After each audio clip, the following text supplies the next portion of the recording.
윤석열 대통령에 대한 체포영장 시한이 오늘로 만료되는 가운데 여야는 영장 집행과 추후 절차 등을 놓고 날선 공방을 이어가고 있습니다. 네, 국회로 가보겠습니다. 박현우 기자.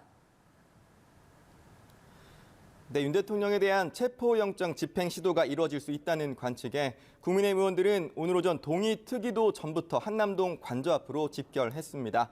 김기현, 윤상현, 조배숙 의원 등 중진부터 초선, 조지현, 박준태 의원 등 모두 40여 명이 모인 것으로 전해지고 있는데요. 다만 당 지도부는 당 차원의 움직임은 아니라면서 의원들이 개인 자격으로 현장에 간 것이라고 설명했습니다. 의원들은 현장에서 내란죄 수사권이 없는 공수처의 영장은 원천 무효라며 영장 집행과 사기 탄핵을 막아야 한다고 목소리를 높였습니다. 관저 앞에 모인 의원들은 공수처와 경찰이 오늘은 영장 집행에 나설 가능성이 낮다고 보고 오후 2시쯤 해산했습니다.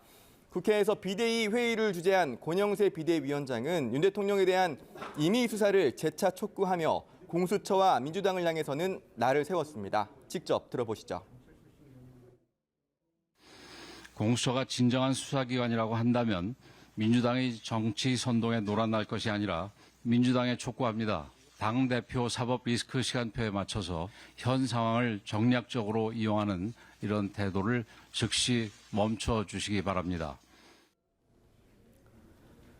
이런 가운데 권성동 원내대표, 나경원 등 중진 의원들과 당 소속 법사위 위원들은 오늘 오전 헌법재판소를 항의 방문해 탄핵 소추안 재의결 등을 주장했습니다.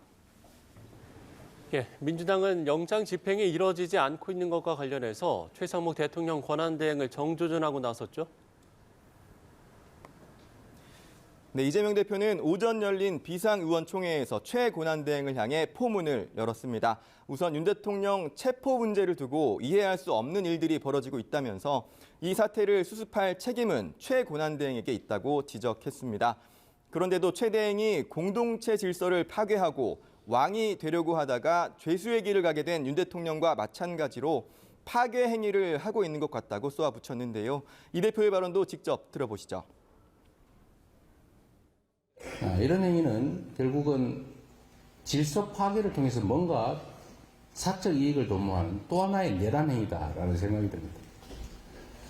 심각하게 이 대통령 직무 대행의 이런 질서 파괴 행위, 제2 내란 행위에 대해서 우리가 엄정하게 책임을 물어야 되지 않을까 하는 생각이 들었습니다. 최 대행이 영장 집행을 가로막는 경호처에 대해 적절한 지휘를 하지 않는 등 직무를 유기하고 있다는 게 민주당의 판단입니다. 민주당은 최 대행이 법질서와 자유기본질서 파괴 행위에 동참하고 있다며 즉시 필요한 조치들을 진행하지 않으면 최 대행을 고발하겠다고 경고했습니다. 또 오늘 체포영장 저지를 위해 윤 대통령 관저를 찾은 국민의힘 의원들에 대해서도 특수공무집행 방해, 내란 옹호 등의 혐의로 고발을 검토 중입니다. 이런 가운데 이 대표는 오전 당 중진 의원들과 간담회도 가졌습니다. 이 자리에서도 대통령 관저에서 체포영장 집행이 저지되는 상황에 대해 국헌문란에 해당하는 2차 내란이라는 공감대가 있었다고 합니다. 다만 최 대행 탄핵과 관련해서는 중진 의원들 간 이견이 있어 결정을 내리지 못했다고 조승래 수석 대변인이 전했습니다. 지금까지 국회에서 전해드렸습니다.